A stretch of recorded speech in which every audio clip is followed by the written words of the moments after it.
Eu sou aquele tipo de homem que nunca fez questão de aplauso, nunca pedi reconhecimento nem cobrei amor. Fiz o que achei que era certo. Quando conheci minha esposa, ela já tinha uma filha pequena. O pai biológico tinha sumido, como tantos fazem. E eu, teimoso como sou, achei que podia preencher aquele vazio. Nunca disse que queria substituí-lo, só queria estar presente. Quando ela caiu da bicicleta e ralou o joelho, fui eu que corri com o álcool e o band-aid.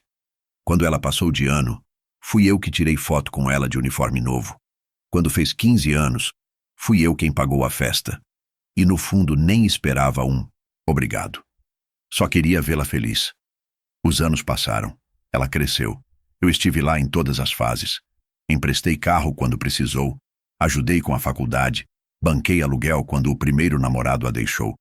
Nunca tratei como enteada. Era minha filha. Até onde minha alma alcançava era. Mas parece que o sangue, aquele que some, que abandona, que ignora, tem mais peso do que a presença de uma vida inteira. Quando ela me contou que ia se casar, senti uma emoção sincera. Lembro que ela chegou com um brilho nos olhos. Disse que queria uma cerimônia linda, com flores, música ao vivo e um salão daqueles que você só vê em revista. Eu já sabia que o orçamento seria pesado, mas não hesitei. Ela não me pediu nada, mas eu me ofereci. Paguei o sinal do buffet, da decoração, do vestido.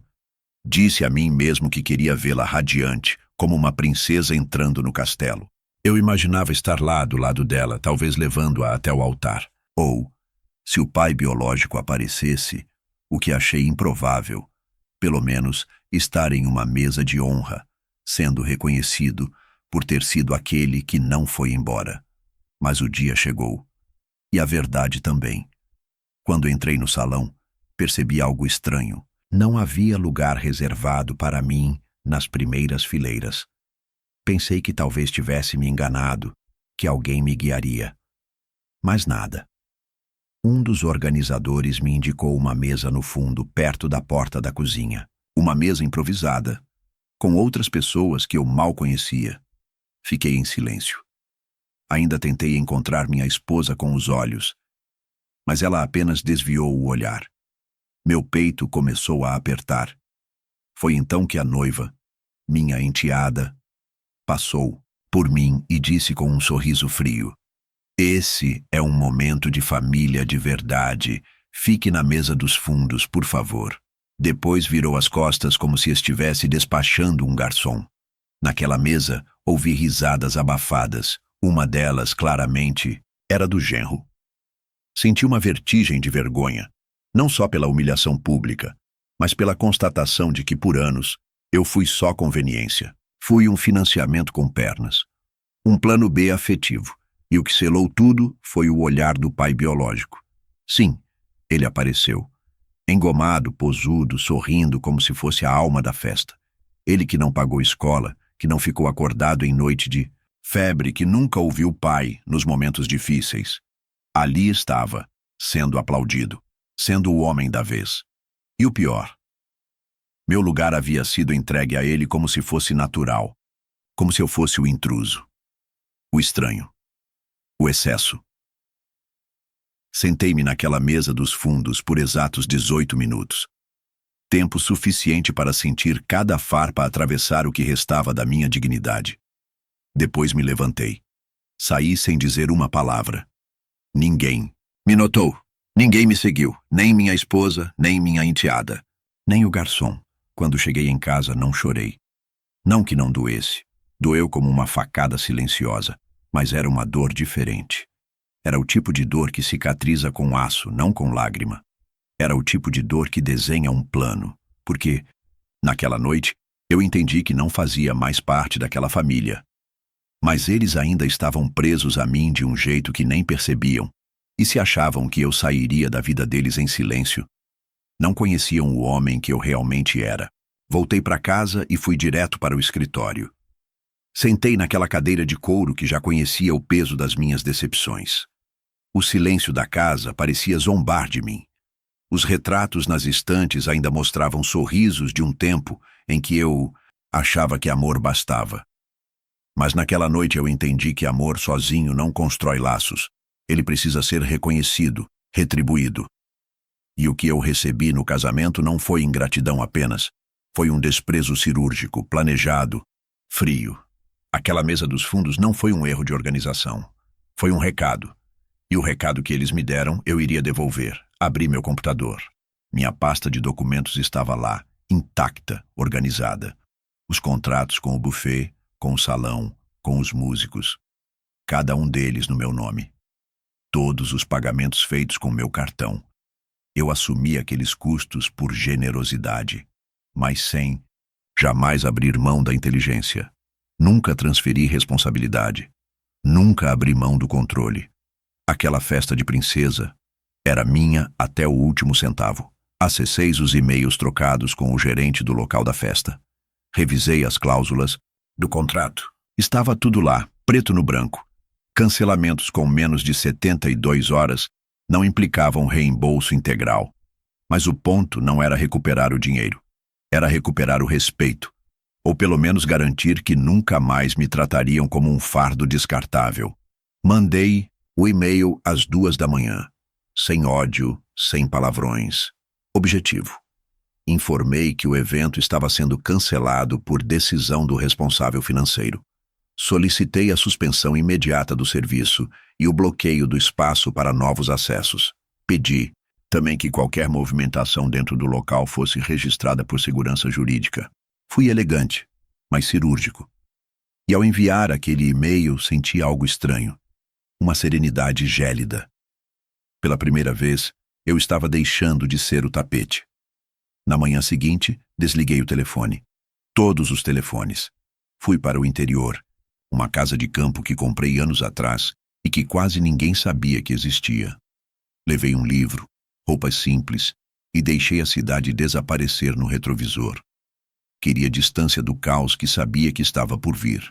E, de certa forma, queria silêncio para ouvir o som do estalo. Aquele exato momento em que o castelo de cartas desaba. A ligação da minha esposa veio 2 dias depois.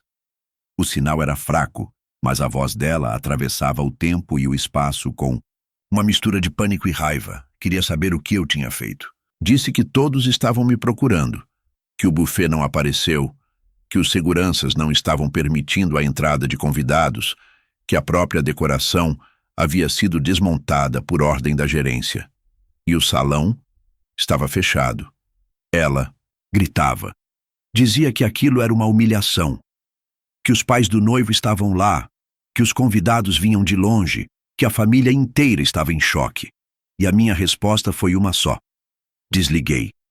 Depois disso, eles tentaram de tudo. E-mails, mensagens, amigos em comum. Até mesmo o genro me mandou uma mensagem patética tentando resolver entre homens. Mas nenhum deles usou a palavra que eu esperava. Desculpa. Descobri por terceiros que a cerimônia foi transferida às pressas para um salão comunitário, decorado com o que sobrou. A noiva chorou, não pela ausência de mim, claro, mas porque o vestido manchou, a maquiagem escorreu e o fotógrafo cancelou por não receber o sinal restante. Foi tudo um desastre, e mais do que isso, foi um sinal. Eles aprenderam da forma mais dura que o homem que ignoraram, que humilharam em público, era o mesmo que segurava as engrenagens por trás do espetáculo. E sem mim não havia festa. Sem mim havia apenas o vazio entre a arrogância e a ruína. Mas aquilo foi só o primeiro passo. Porque enquanto eles tentavam juntar os cacos do casamento improvisado, eu já preparava os próximos movimentos. Porque eles não haviam apenas me machucado, eles haviam assinado o próprio afastamento. E agora cada laço que os ligava a mim seria cortado com precisão cirúrgica. Um por um. Depois que cancelei o depósito do salão e deixei o casamento ruir como um castelo de cartas, percebi que aquilo tinha sido apenas o estopim.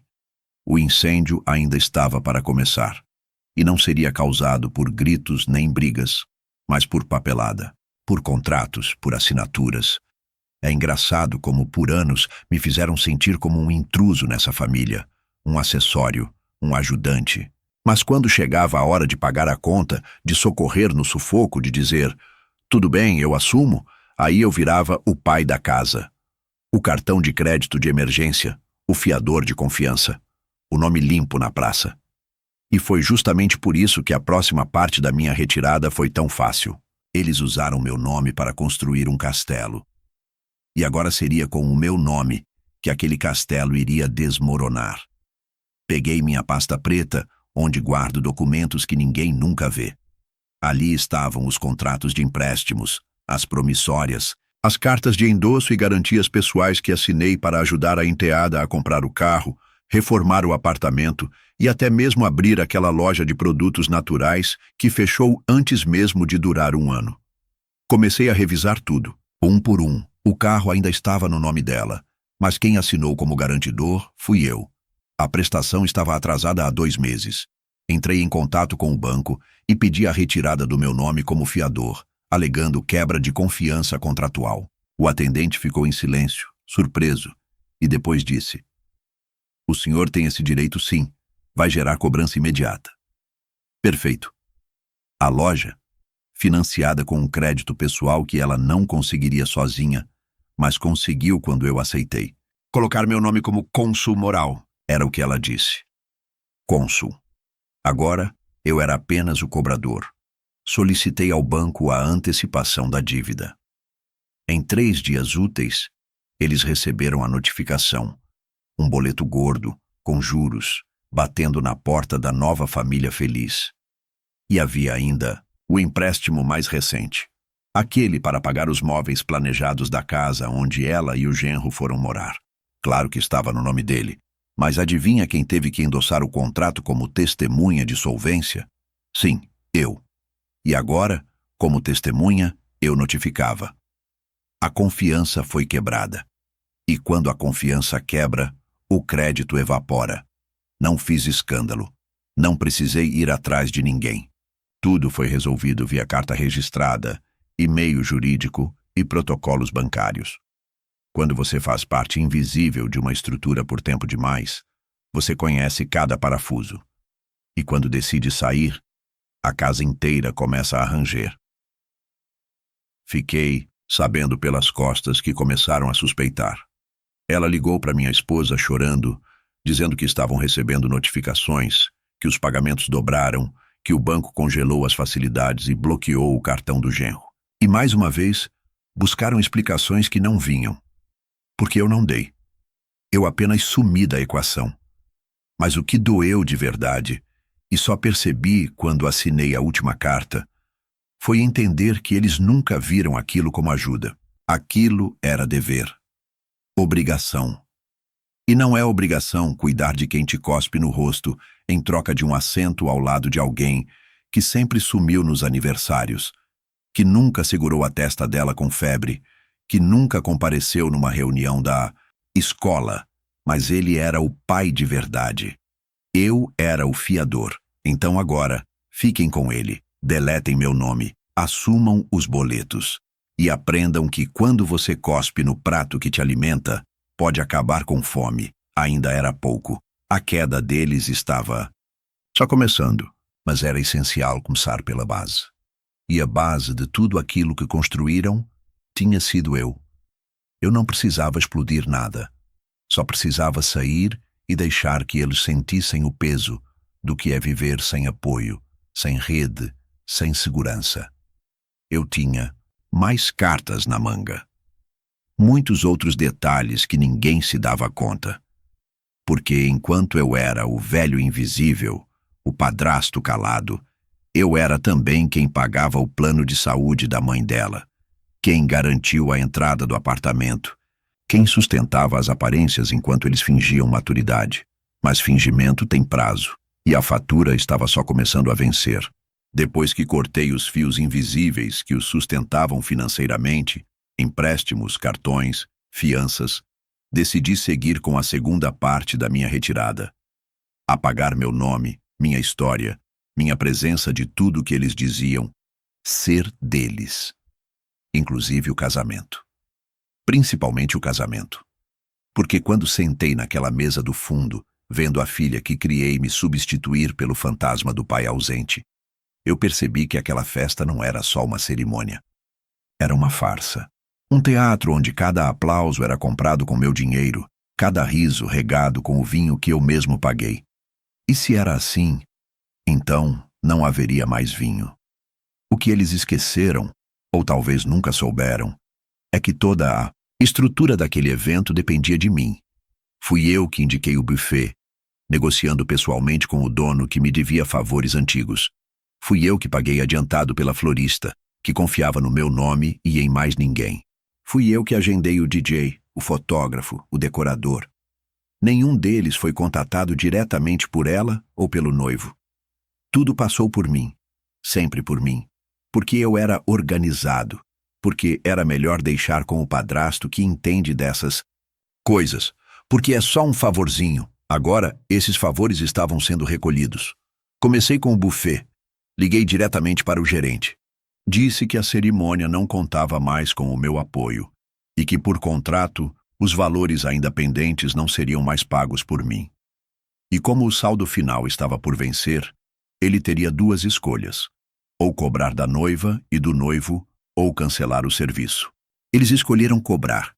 Liguei também para a florista, aquela mesma que montou o jardim suspenso no salão. Avisei que qualquer pendência seria arcada por quem oficiou a festa como família de verdade. Ela respondeu com pesar: entendi. Meus contratos são claros, sem pagamento final, sem montagem. Era isso. A banda não chegou a tocar.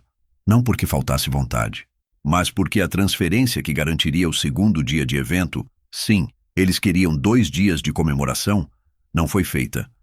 E quem segurava isso era eu. Os músicos cancelaram a participação, alegando inconsistência contratual. E o fotógrafo, que devia a mim o primeiro estúdio que teve, me ligou pessoalmente perguntando: é verdade mesmo, senhor? Devo apagar os registros? Eu disse: não, só não entregue nenhum álbum antes de conversar comigo. E assim, sem brigar, sem levantar a voz, eu fui sumindo daquilo tudo, levando comigo cada pedaço da estrutura que me puseram para sustentar, mas nunca reconheceram. Quando a noiva percebeu que o altar estava bonito só pela metade, que o jantar do segundo dia foi reduzido a salgadinhos e sobras, que as flores murchavam no canto e os músicos nunca apareceram, ela surtou. Me contaram que chorou, que gritou, que culpou todos à volta, menos a si mesma. Mas o que ela nunca soube, ou nunca quis saber, é que o presente de casamento que ela desprezou não cabia em uma caixa. Era eu. Era tudo o que eu fazia sem alarde, sem holofote, mas com amor. O mesmo amor que agora eu recolhia, com as mãos firmes de quem decidiu que não viveria mais como sombra de um pai que só existia em papel de registro. Eu não estava ali para competir. Eu só queria respeito. Quando negaram isso, tiraram a única razão pela qual eu ainda estendia a mão. E assim como essas flores que não chegaram a enfeitar o altar, minha paciência também tinha prazo de validade. Eles celebraram me colocando na última mesa, agora dançariam num salão vazio. Eu sabia que o casamento não era o fim, era só a cortina levantando. Porque todo conto de fadas moderno precisa de uma lua de mel. E eles tinham planos ambiciosos. 7 dias em Paris, 3 em Roma, mais 2 em um resort privado na Sardenha. Ela falava disso com brilho nos olhos, como se já estivesse em um cruzeiro flutuando acima do que realmente era. E o noivo sorria, orgulhoso, como se tivesse sido ele quem bancou aquele roteiro de cinema. Mas eles não tinham bancado. Eu tinha. Só que essa parte, claro, também era segredo. Mais um entre tantos que guardei para manter as aparências por amor à paz. Uma paz que agora eles mesmos rasgaram. A agência de viagens era a mesma que eu usava há anos, desde a época em que ainda fazia viagens a trabalho. Sempre me atenderam com exclusividade. Liguei para a minha gerente e pedi para revisar o contrato da lua de mel. Disse que, embora tivesse sido eu quem garantiu a reserva, os pagamentos finais ainda estavam pendentes e que não haveria mais depósitos. Ela hesitou. Disse que isso causaria um transtorno. Eu apenas respondi: apenas siga o que está. Em contrato. Se não for pago, não será emitido. Foi o que ela fez. Os dias seguintes foram estranhamente silenciosos para mim. Eu sabia o que estava para acontecer, mas não senti culpa. Não era prazer. Era justiça. Porque não há punição maior do que ser confrontado com a verdade que você mesmo ignorou. Eles chegaram ao aeroporto de Guarulhos com malas de grife, roupas novas e um fotógrafo amador que registrava cada passo como se fossem celebridades, a caminho de um conto de fadas europeu. Mas ao entregarem os nomes no balcão, encontraram apenas o olhar confuso da atendente. As reservas existiam, mas os bilhetes nunca foram emitidos. A hospedagem nunca foi confirmada. O cruzeiro, cancelado, por falta de pagamento. O sistema era claro. Alguém iniciou tudo, mas ninguém terminou. A confusão virou pânico. Me contaram que ela ligou para a agência, gritando, exigindo explicações. Disseram que ela ameaçou o processo, que citou meu nome. E quando disseram que os pacotes estavam todos no meu CPF e que o pagamento final dependia de mim. Ela ficou em silêncio. Pela primeira vez, talvez, entendeu que até o último centavo daquele presente vinha de um homem que ela desprezou com um sorriso na frente dos outros. Do aeroporto voltaram direto para casa. Ouvi dizer que houve briga, que ela chorou, que ele gritou e que, pela primeira vez, o nome do pai biológico não serviu para nada, porque ele não tinha como resolver. Nunca teve. Ele não era suporte, era símbolo, uma peça decorativa com um passado ausente.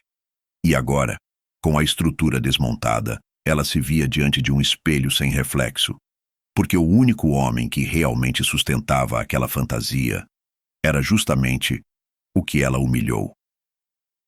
Eu não sorri, não vibrei.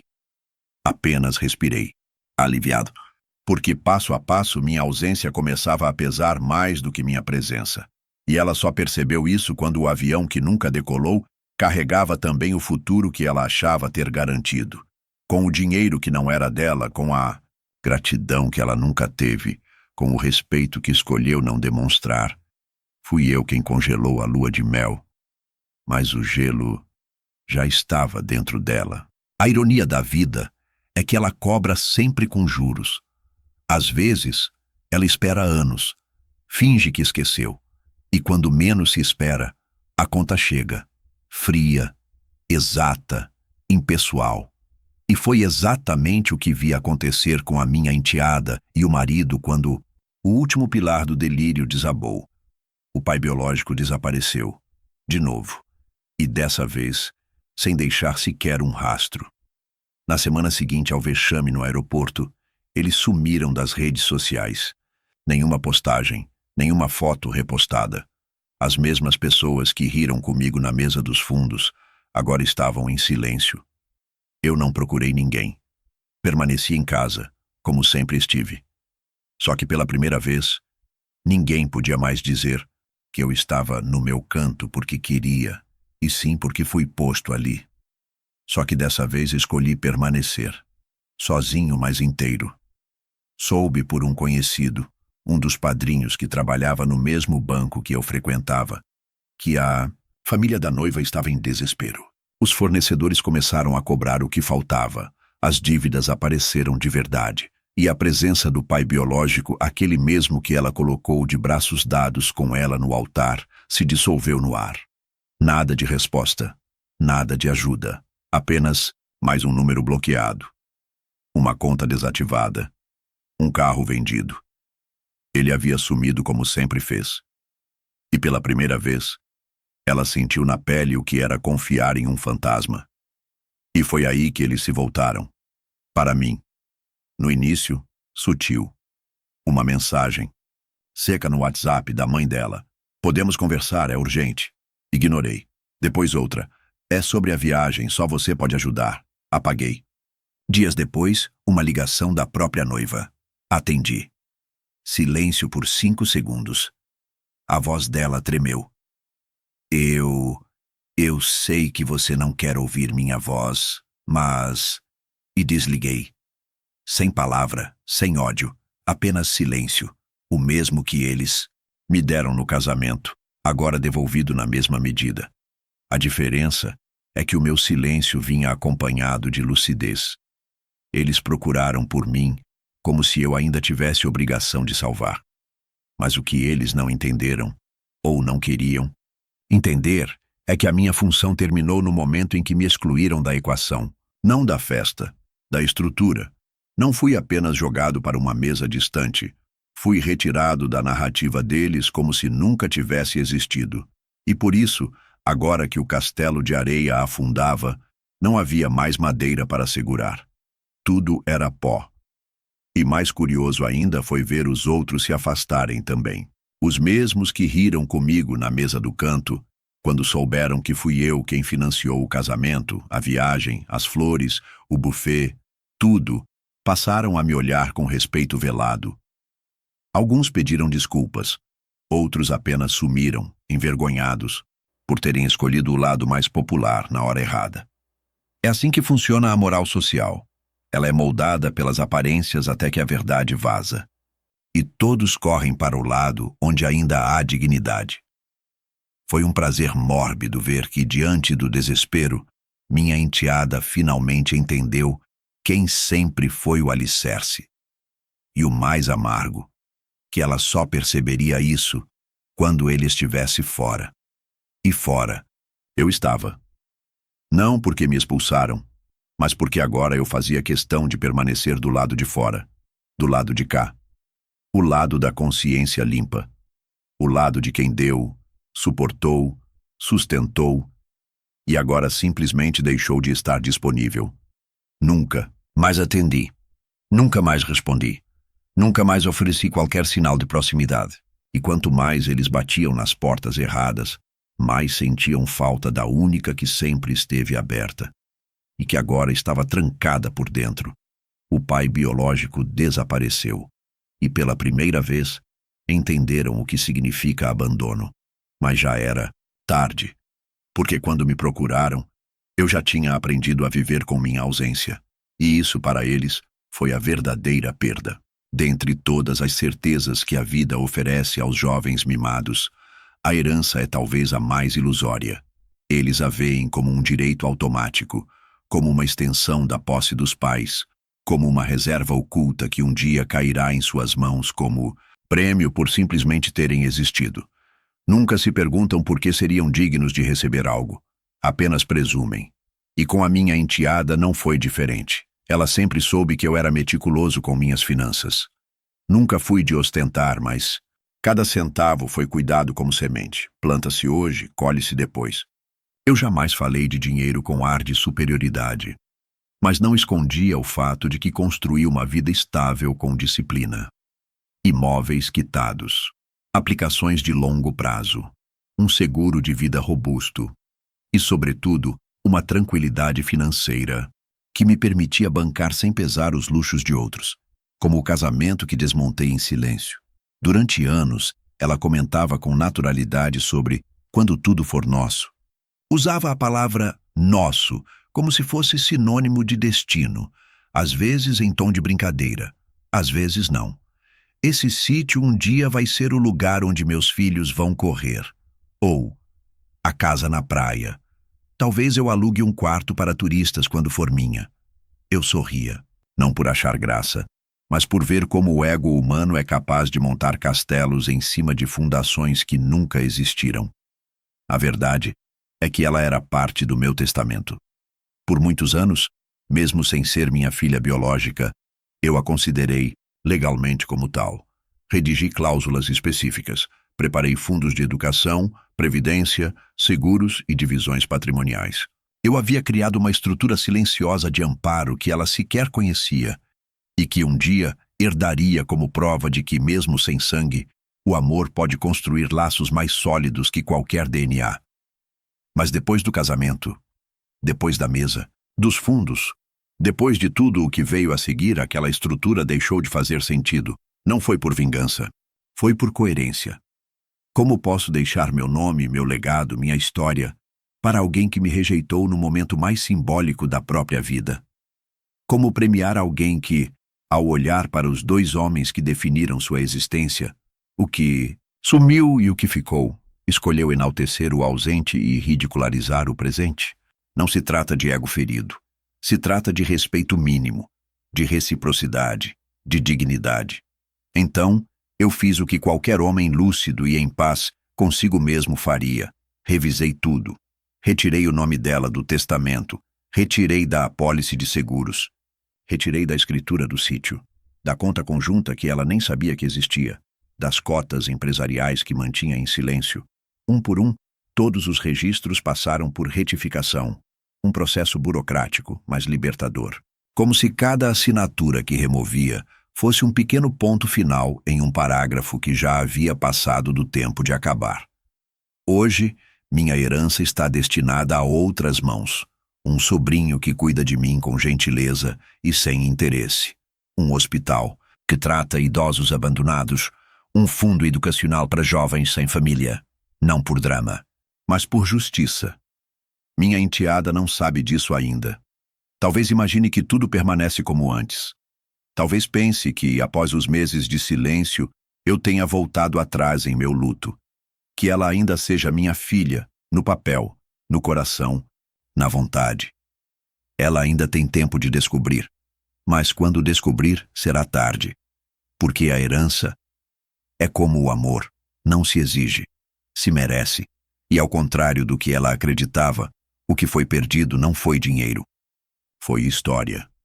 Foi o direito de dizer um dia que foi amada além da obrigação, que foi vista como filha mesmo quando o mundo chamava de enteada, e que tudo isso foi desperdiçado, trocado por uma fotografia de casamento onde o homem ausente sorri no altar, enquanto o que realmente importava era deixado na mesa dos fundos. Ela não herdará mais nada meu, nem bens, nem nome, nem legado.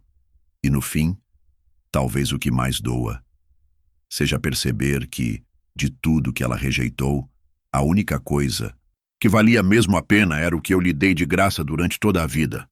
Minha presença. E essa, ela perdeu para sempre.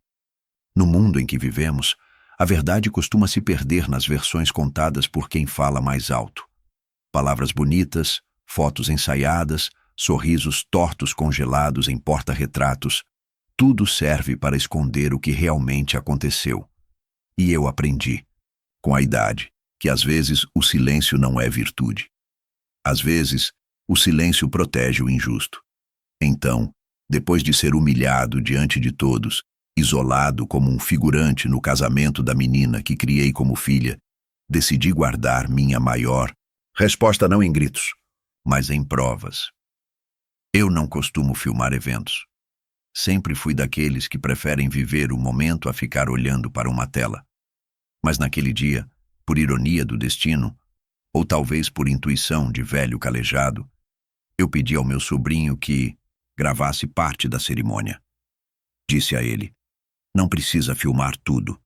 Só mantenha a câmera ligada quando eu estiver entrando ou sendo anunciado. Talvez eu já soubesse o que estava por vir.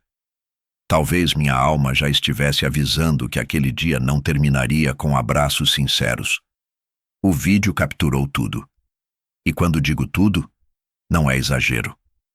Lá estou eu, com um sorriso discreto, caminhando para a entrada do salão. A música tocando, os convidados murmurando. E então, a pausa. A organizadora do evento se aproxima, cochicha algo, um aceno negativo, e a frase que ecoa até hoje. Esse é um momento de família de verdade. O senhor pode se sentar ali no fundo. Risos, troça. A câmera treme levemente. Meu sobrinho desconcertado murmura um "é sério isso?" E eu, com uma dignidade que hoje me orgulho de ter mantido, apenas sorrio e caminho até a mesa mais distante, onde 3 primos do noivo e uma tia com Alzheimer estavam jogados como peças descartáveis de um tabuleiro social. A câmera continua, gravando quando um dos convidados comenta, alto o suficiente para sair no áudio: "Nossa, achei que ele fosse o pai dela mesmo." E outro responde: "Acho que é só o padrasto. O pai verdadeiro é aquele lá." e aponta para o homem que passou mais anos sumido do que presente. O vídeo é curto, 5 minutos, no máximo, mas carrega mais verdade do que todos os votos escritos naquele altar. Guardei o arquivo por semanas. Ele ficou ali, no meu computador, como uma ferida aberta. Eu o assistia de tempos em tempos, não por masoquismo, mas para ter certeza de que eu não havia exagerado, que minha memória não estava distorcendo os fatos. Mas cada vez que eu via, sentia a mesma dor seca no peito, o mesmo nó na garganta, a mesma vontade de sumir e de aparecer com toda a força. E então, um mês depois do casamento, quando tudo parecia ter voltado à normalidade falsa, decidi enviar o vídeo, sem explicações, sem comentários. Apenas o arquivo, com o título "Para vocês verem com os próprios olhos". Mandei para cada membro da família que havia me perguntado: por que você não estava nas fotos? Por que saiu tão cedo? O que aconteceu naquele dia? Mandei para os tios, que sempre me disseram que eu era mais pai que o pai dela. Mandei para os amigos de infância, que me viam como referência de dedicação. Mandei até para a avó da noiva, mãe da minha falecida esposa, que acreditava que eu era o esteio daquela menina. A reação foi silenciosa, mas ensurdecedora. Um a um, começaram a aparecer respostas curtas. Agora entendi tudo. Isso foi cruel. Me desculpa por ter perguntado sem saber. E da avó? Apenas um. Ele nunca teria deixado isso acontecer se ainda estivesse vivo, referindo-se à minha esposa. Aquilo me quebrou um pouco, mas também me curou. Minha enteada e o genro demoraram 3 dias para perceber o que havia sido enviado. Quando viram, foi como se uma bomba tivesse estourado no teatro perfeito que estavam encenando. Eles haviam contado outra versão para todos, que eu saí porque passei mal, que preferi não participar do jantar, que havia feito tudo de bom grado, mas estava com sintomas gripais. O vídeo destruiu essa narrativa. Mostrou que a verdade estava nos gestos, nas palavras frias, nos olhares de desprezo.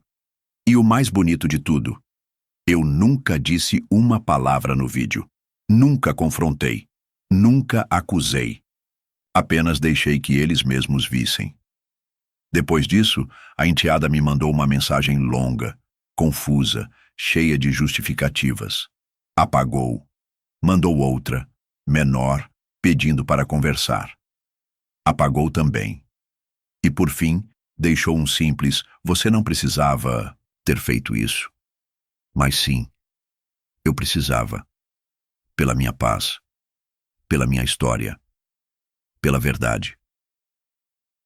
Hoje, esse vídeo segue guardado em 3 backups diferentes. Não porque pretendo divulgá-lo publicamente, mas porque ele é, para mim, um lembrete eterno. A dignidade não precisa de plateia.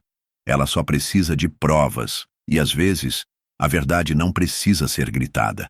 Ela só precisa ser mostrada. Eu não quis gritar. Nunca fui homem de bater porta, de fazer escândalo, ou de aparecer em redes sociais tentando provar algum ponto com lágrimas artificiais.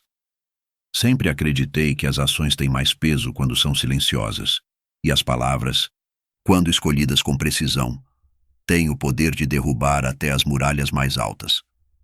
Foi por isso que escrevi uma carta, à mão, com calma, com cada sílaba pesando como ferro fundido. Dobrei com cuidado o papel em 4 partes. Usei a caneta antiga que ganhei no meu primeiro emprego como gerente e escrevi como se estivesse assinando meu próprio adeus a algo que um dia tentei construir com dignidade. E deixei na porta da casa da minha enteada.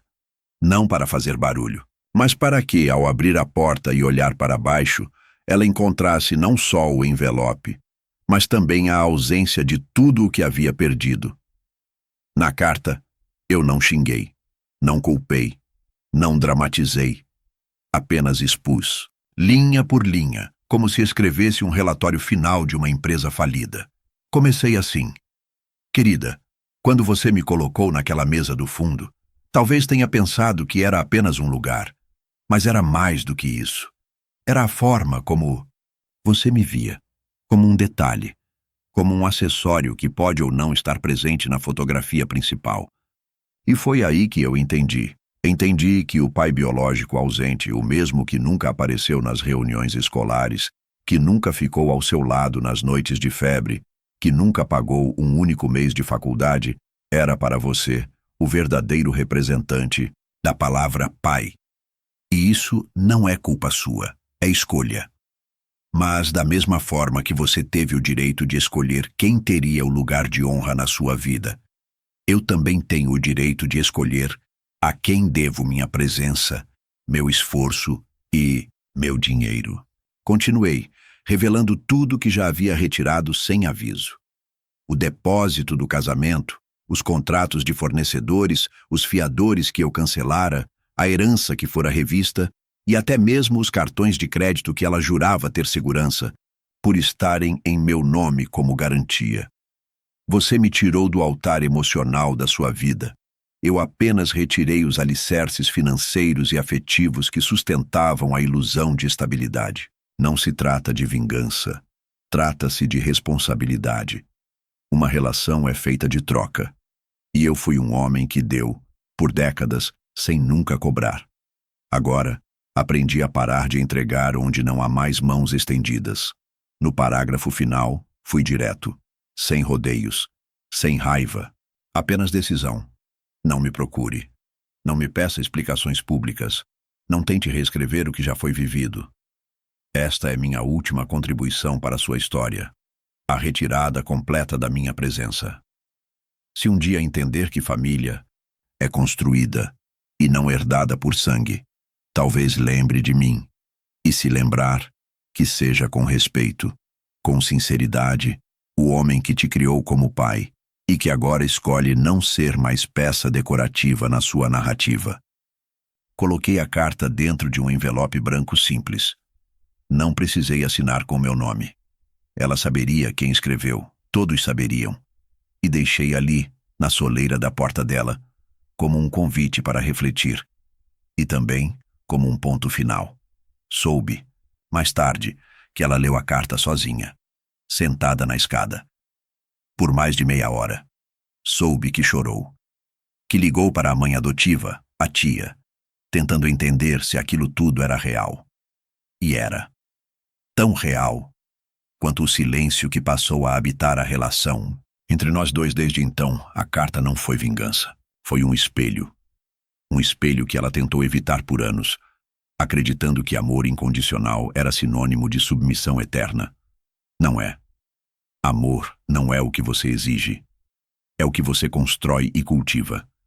E ela queimou tudo em um só dia, com uma única frase, naquela cerimônia. E eu, que saí daquele evento como o homem ignorado na mesa dos fundos, agora era aquele que ninguém mais podia alcançar.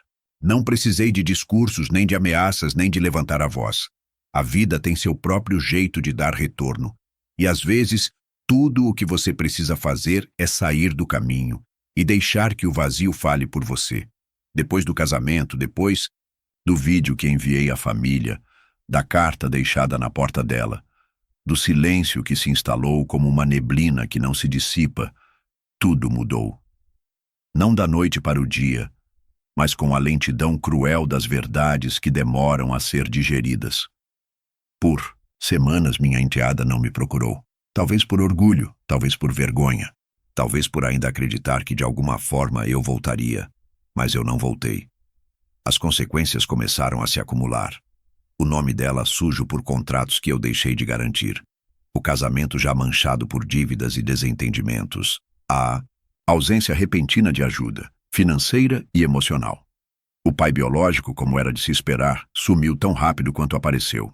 E agora, sem ninguém para segurar as pontas, ela teve que encarar o mundo como ele realmente é. Frio, duro e impessoal. O tipo de mundo do qual eu sempre tentei protegê-la.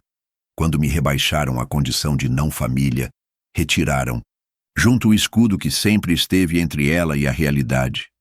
Ouvi dizer que tentou refazer o contato, que perguntou por mim entre parentes distantes, que quis saber onde eu estava. Mas ninguém sabia, porque pela primeira vez em décadas, eu tinha feito algo por mim mesmo. Fui embora, longe, não apenas fisicamente, mas emocionalmente. Cortei o cordão que me prendia à expectativa, ao talvez um dia ela entenda, ao quem sabe um dia ela reconheça. Desisti da esperança para proteger o pouco que restava de mim. E foi nesse espaço de ausência que ela finalmente entendeu. Não pela falta do dinheiro, mas pela falta de presença.